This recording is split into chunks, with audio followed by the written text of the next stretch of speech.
Last 15 से 20 दिनों में पढ़कर केमिस्ट्री में 90 से 95 प्लस स्कोरिंग कैसे करें, इसके लिए मैं आपको 10 महत्वपूर्ण बातें बताने वाला हूं। लास्ट वाली बात सबसे महत्वपूर्ण है, उसको जरूर देखें।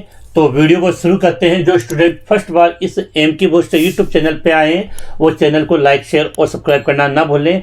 15 से 20 दिन बाद अपनी बोर्ड एग्जाम स्टार्ट हो जाएगी, तो बचे हुए 15 से 20 दिनों में हम केमिस्ट्री को कैसे पढ़ें कि जिससे इजीली अपने केमिस्ट्री में वो 90 प्लस स्कोरिंग आसानी से हो जाए। तो इसके लिए 10 बातें बता रहा हूँ, साथ में उसको अपने नोटबुक और पेन लेकर बैठे और उनको नोट करते जाए। शॉर्ट में बताऊंगा, बिल्कुल नोट करें कि जब भी आप स्टडी करें तो ध्यान रखें इन बातों को आपने पालन किया, इनको फॉलो किया या नहीं। सबसे पहले जब आप केमिस्ट्री में स्टडी करते हो तो आप बोर्ड एग्जाम 2012 से लेकर अब तक जितने भी पेपर हुए हैं हमें उनको हल करना है चैप्टर वाइज, क्योंकि देखा गया है कि बोर्ड एग्जाम का जो पेपर आता है उसमें से काफ़ी क्वेश्चन है उनमें से रिपीट हो जाते हैं। और जो मैंने एनालिसिस किया था कि बोर्ड एग्जाम 2012 से लेकर अब तक जो क्वेश्चनों का रिपीटेशन है, आपको जो 18 मार्क्स का जो केमिस्ट्री का पेपर होगा उसमें से 30 से 40% कम से कम क्वेश्चन है वो वहाँ से रिपीट मिल जाएंगे। तो उससे हमें काफ़ी फायदा मिलेगा। प्लस जब आप उन पेपरों को हल करोगे तो हमें ये भी पता चलेगा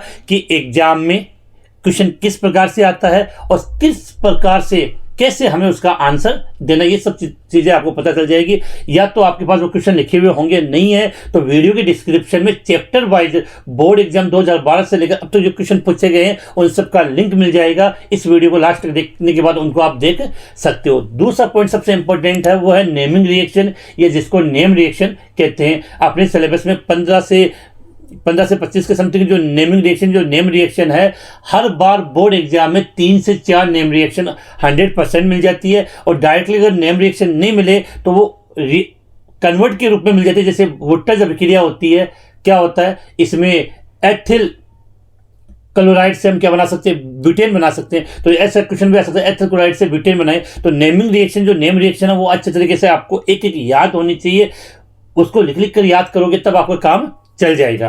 नेम रिएक्शन अगर हर तरीके से याद, कोई से भी अगर नेम रिएक्शन में आपकी परेशानी हो रही है तो वीडियो के डिस्क्रिप्शन में उसका भी लिंक मिल जाएगा। तीसरा सबसे इंपॉर्टेंट पॉइंट जो मैं आपको बता रहा हूँ वो ध्यान से सुने कि जो बायो ग्रुप के स्टूडेंट होते हैं उनके न्यूमेरिकल में सबसे ज़्यादा परेशानी होती है। और काफ़ी बार मैंने बच्चों को देखा है जो आंकिक पर्सन न्यूमेरिकल वाला जो पोर्शन होता है वो उसको छोड़कर उससे बाईपास निकल जाते हैं, तो अपने नंबर वही कम हो जाते हैं। आपको क्या करना है कि पहली बात तो आपको न्यूमेरिकल की प्रैक्टिस करनी है।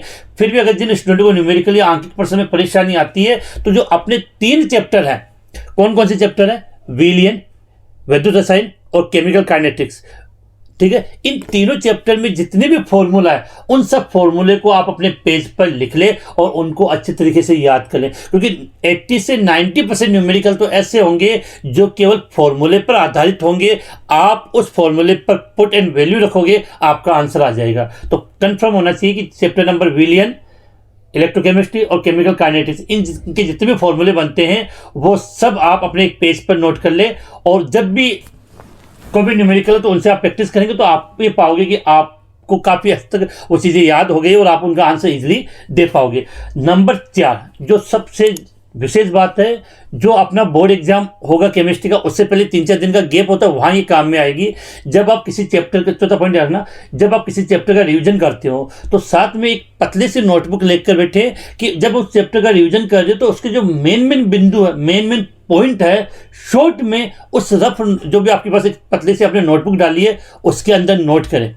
उससे क्या होगा कि जब आप एक बार 10 से 15 दिनों के अंदर कंप्लीट केमिस्ट्री का जब रिवीजन करोगे तो उसके जो मेन बिंदु है वो पतले से नोटबुक में हो जाएगी। इसका प्लस पॉइंट क्या होगा, जब पेपर के दौरान 3 से 4 दिन का गैप होगा तो तब आप उसका इजीली रिवीजन कर सकते हो। और विशेषकर जिस दिन पेपर उसके पहले दिन आप अगर उसको अच्छी तरीके से पढ़ लोगे तो आपका वहाँ प्लस पॉइंट हो जाएगा, क्योंकि हर चीज़ें आपकी रिकॉल हो जाएगी और रिकॉल हुई चीज़ आप एग्जाम में अच्छे तरीके से लिख पाओगे। उसके बाद जो बेटा जो 5वां पॉइंट है वो विशेष बात समझना कि जब हम कोई चैप्टर पढ़ते हैं तो चैप्टर काफ़ी बड़ा होता है, हर चीज़ हम ढंग से नहीं पढ़ पाते, तो हमें ये पता होना चाहिए 5वें पॉइंट में कि प्रत्येक चैप्टर का इंपॉर्टेंट टॉपिक कौन से हैं और कौन से टॉपिक से क्वेश्चन है वो बोर्ड एग्जाम में काफ़ी ज़्यादा पूछे जाते हैं। तो हमें अपनी अंगुलियों पर होनी चाहिए कि केमिस्ट्री में इतने चैप्टर है, इस चैप्टर में ये टॉपिक है वो काफ़ी इंपॉर्टेंट है और ये तो हमें मुंह जबानी याद होना चाहिए, ठीक है। इसके बाद चलते हैं क्वेश्चन नंबर 6 टॉपिक नंबर 6 पर, जो अपना बिंदु नंबर 6 है कि जब आप किसी भी चैप्टर को स्टडी कर रहे हो, उसको एनालिसिस कर रहे हो, उसको पढ़ रहे हो, तो सबसे पहले माध्यमिक शिक्षा बोर्ड के द्वारा जारी ब्लूप्रिंट का पता होना चाहिए कि इस चैप्टर से मल्टीपल चॉइस क्वेश्चन आएगा, रिक्त स्थान वाले प्रश्न आएंगे, वेरी शॉर्ट, अति लघुरात्मक, शॉर्ट, दीर्घ निबंधात्मक क्वेश्चन आएंगे, क्योंकि उसी के अकॉर्डिंग आप उसकी तैयारी करें। क्योंकि ब्लूप्रिंट्स के अकॉर्डिंग जब तैयारी करोगे तो उससे आपको काफी हद तक फायदा मिलेगा। 7वां बिंदु बताना चाहूंगा जिसके लिए मैंने विशेष गौर किया है कि जब आप चैप्टर पढ़ लो, उसके बाद जो शेखावटी मिशन 100 की जो पीडीएफ है उससे आप उस चैप्टर को पढ़ो। उसके प्लस पॉइंट क्या है, आपने चैप्टर पढ़ा, उसके बाद आप जब आप उसको शेखावटी मिशन 100 को पढ़ोगे तो पहली बात तो आपका उससे अभ्यास हो गया, उससे आपकी प्रैक्टिस हो गई कि उसमें किस किस प्रकार के क्वेश्चन है और साथ में उसमें आंसर भी है, तो उससे आपकी प्रैक्टिस काफ़ी अच्छी हो जाती है। प्लस ये देखा गया कि जो शेखावटी मिशन 100 है इससे भी बोर्ड एग्जाम में काफ़ी क्वेश्चन पूछे जाते हैं। इसके बाद बेटा आपका जो 8वां बिंदु है, गौर करना इस बिंदु पर कि इस बार पहली बार राजस्थान सरकार ने विद्यार्थियों के लिए एक क्वेश्चन बैंक जारी किया गया है। प्रत्येक चाहे कोई से भी सब्जेक्ट में हो, सभी सब्जेक्ट के लिए क्वेश्चन बैंक जारी किया गया है। उस क्वेश्चन बैंक में ब्लूप्रिंट के अकॉर्डिंग क्वेश्चन दिए गए हैं। हाँ, बस इतना है कि वहां पर उसके आंसर नहीं है, वहां पर आपको केवल क्वेश्चन ही मिलेंगे। तो यहां पर आपको प्लस पॉइंट ये था कि जैसे ही आपने एक चैप्टर पढ़ा अच्छी तरीके से याद कर लीजिए, क्योंकि चैप्टर पढ़ने के बाद प्लस पॉइंट तभी होता है जब हम उसका अच्छे तरीके से अभ्यास करें। क्योंकि चैप्टर हमने पढ़ लिया और जब आप इसके क्वेश्चन आंसर हल करोगे तब आपको पता चलता है कि हमें वो क्वेश्चन कितने आते हैं और कितने नहीं आते हैं। तो सबसे बड़ा तरीका होता है कि जब भी आप एक दिन में जब एक चैप्टर फिनिश करते हो, एक दिन में एक चैप्टर फिनिश करते हो, चैप्टर फिनिश करने के बाद उस क्वेश्चन बैंक की पीडीएफ आपके पास होगी, उसको चैप्टर के खोलिए और उस क्वेश्चनों को हल कीजिए। तो क्वेश्चन अगर आपको आ रहे हैं तो इसका मतलब ऑटोमेटिक समझ जाओगे कि आपने जो चैप्टर तैयार किया है वो कंप्लीट आपका हुआ या नहीं है। इसके बाद बेटा अपना 8 पॉइंट हो गए। 9वां पॉइंट में आपको सबसे इंपॉर्टेंट है, बताना चाहूंगा कि जब आपको ये लगे कि 7, 8, 10 दिनों में अपना रिवीजन कंप्लीट हो गया है, उसके बाद आप कम से कम 3 मॉडल पेपर जरूर हल करें। कम से कम 3 मॉडल पेपर हल करें। बिल्कुल बोर्ड एग्जाम की तरह एक मॉडल पेपर लिया और एक रफ नोटबुक ली और उसके प्रत्येक क्वेश्चन को उस प्रकार से हल करने की कोशिश करें जैसा आप 18 मार्च को बोर्ड एग्जाम वाले दिन पेपर हल करोगे।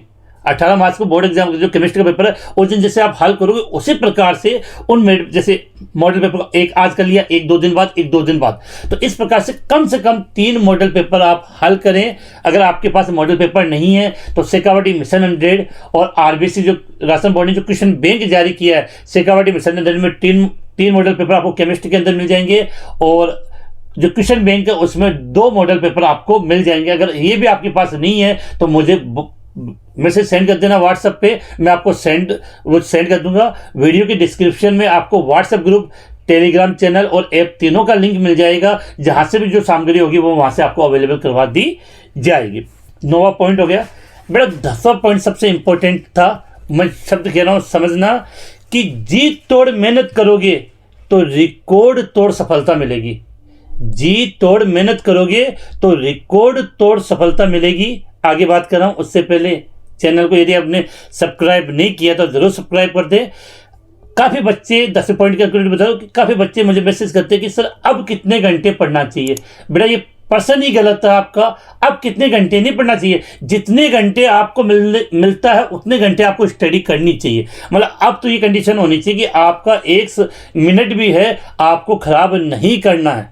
जितना समय मिले वो पूर्णतः आप स्टडी में लगाए। कम से कम आप 12 से 13 घंटे निकालो, क्योंकि देखो 15 से 20 दिन बचे हैं। अगर आपने 15 से 20 दिन जी जान लगा के आपने अगर झोंक दी है तो ये मान रखना कि आपके जो परसेंटेज बन रहे थे वो एकदम बूस्ट हो जाएंगे और परसेंटेज काफ़ी इंक्रीज हो जाएंगे। और यही 15 से 20 दिन में आपने लापरवाही करी, पूरी साल भर मेहनत की लेकिन अब लापरवाही की तो आपकी हवा निकल जाएगी, परसेंटेज बहुत जल्दी डाउन हो जाएंगे। तो लास्ट वाला बिंदु सबसे महत्वपूर्ण है कि जो 9 पॉइंट बताए उसको आप फॉलो करोगे वो तभी होंगे जब आपके मन में ये बात लग गई है कि अब लास्ट के 15 से 20 दिन मुझे किसी पर ध्यान नहीं देना है, केवल मुझे अपनी स्टडी पर फोकस करना है। केमिस्ट्री में जो बिंदु बताए थे उसके अकॉर्डिंग मुझे तैयारी करनी है और कम से कम दिन में 12 घंटे सभी सब्जेक्ट पढ़ने हैं आपको। दिन में 12 घंटे कम से कम अगर आप निकालोगे 15 से 20 दिन, तो आपके परसेंटेज है वो काफ़ी इंक्रीज मिलेंगे। और जिस दिन आपका रिजल्ट आएगा तो आपको लगेगा कि 10th में जितने परसेंट थे उससे ज़्यादा मैंने साइंस में बना लिए हैं। वीडियो थोड़ा बहुत भी पसंद आया हो तो अपनी जो साथी नालायक जो पढ़ना नहीं चाह रहे, उनमें पढ़ने की इच्छा नहीं हो रही, तो उनको एक बार ज़रूर सेंड कर दें।